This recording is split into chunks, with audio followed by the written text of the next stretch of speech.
ارشد شریف کے جسم پر کوئی زخم نہیں تھا، کینین ماہر فرانزک کا دعویٰ۔ مرحوم صحافی پر تشدد کی رپورٹ درست نہیں، ڈاکٹر احمد کلیبی کا دو ٹوک بیان۔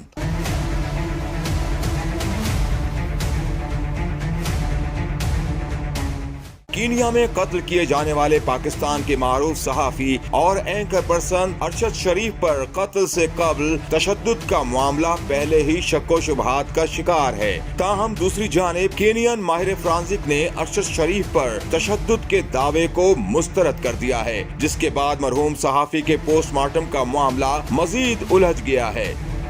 ابتدائی بیانات کے مطابق کینیا کی پولیس نے بھی مرحوم صحافی پر تشدد کی رپورٹ کو مسترد کیا۔ خیال رہے کہ پاکستان میں کیے جانے والے پوسٹ مارٹم کی رپورٹ میں ارشد شریف پر تشدد کی تصدیق ہوئی ہے، لیکن دوسری جانب پاکستان کی پوسٹ مارٹم رپورٹ پر کینین فرانزک ڈاکٹر احمد کلیبی نے دعویٰ کیا ہے کہ پاکستانی صحافی پر تشدد سے متعلق دعوے بے بنیاد اور جھوٹے ہیں۔ ڈاکٹر احمد کلیبی کا کہنا ہے کہ پوسٹ مارٹم رپورٹ کے مطابق صحافی کو قریب سے گولی نہیں ماری گئی اور یہ کینیا اور پاکستان میں جاری پوسٹ مارٹم رپورٹس میں ثابت ہو چکا ہے۔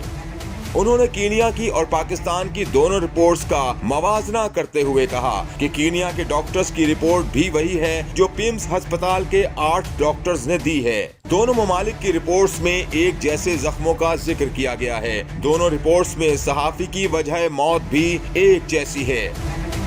ڈاکٹر احمد کلیبی نے مزید بتایا کہ پسلیوں اور گردن کی ہڈی کے فریکچر کی وجہ تشدد نہیں بلکہ لگنے والی گولیاں تھیں۔ ان پر تشدد کی من گھڑت خبریں چلائی جا رہی ہیں۔ صحافی کے ناخن بھی پوسٹ مارٹم میں ڈی این اے کے لیے کینیا میں نکالے گئے، جبکہ 2 سے 3 گھنٹے تشدد کی بات بھی درست نہیں۔